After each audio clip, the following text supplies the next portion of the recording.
There been any specific moments where you can relate to saying, oh my God, this was it? It was a tough moment. It was a near-death experience, whatever you, from an entrepreneurial world. And then what is it that you tell yourself and say, here's what I need to do? So I think at the start of COVID, I think everyone was massively stressed. Whether can they deliver their services to their clients? Will the clients get what they need? Will they actually stay in business, particularly when we were having to deliver daily services to 10,000 asset managers in 40 or 50 countries? That pressure.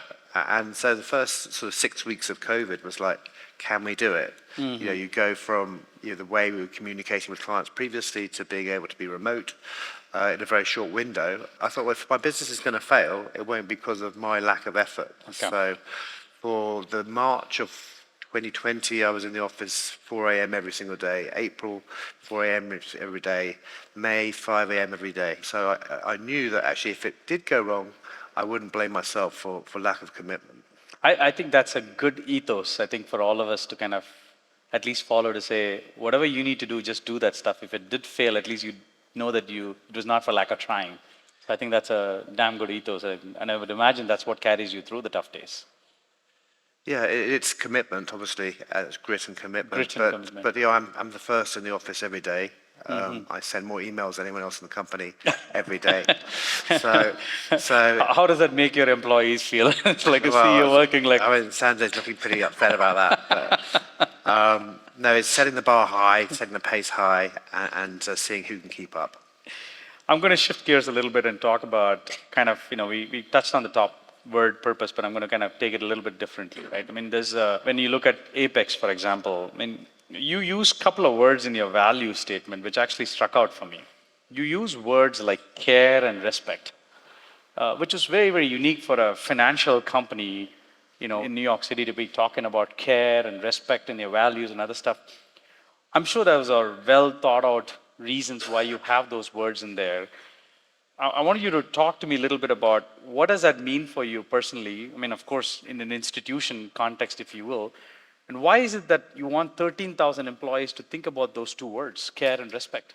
Well, I think certainly, we're in a tough industry, and you want people to be on the journey with you, and not just for their pay packets. They want to be aligned to a business which is trying to give back and do the right thing. So it's not just about care for your staff; it's care for the community you're in. It's the CSR programs. It's our Apex Foundation. So people need to attach to more than just the pay packet. And then the same thing with respect. People need to be earning respect every day from their colleagues, and I think that's very important. People lose sight of the fact that actually people just think respect is given if you've got a certain title.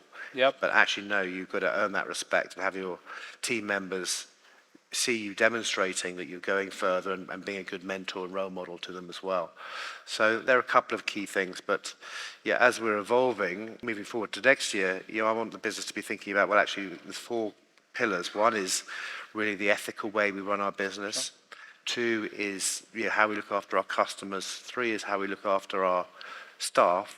And then 4 is actually our financial performance. And I think personally, my investors won't think this, but I think it's equally measured. That's true. And if I can build a business where that you've got 25% is just about the financial metrics, and 25% is about how your team is looked after, and 25% is how your clients are looked after, and then the rest is about how you're looking after communities and the environment, that's certainly a legacy I want to be proud of in trying to sort of disrupt how people have traditionally thought about running big businesses.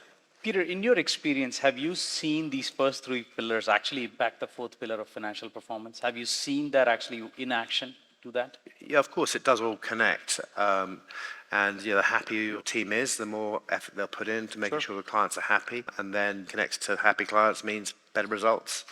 The one that isn't directly connected, obviously, is more of the ethical one, and what you're trying to do, give back to the planet and other broader things. But then that probably connects to making sure staff are on the journey and are connected to the story.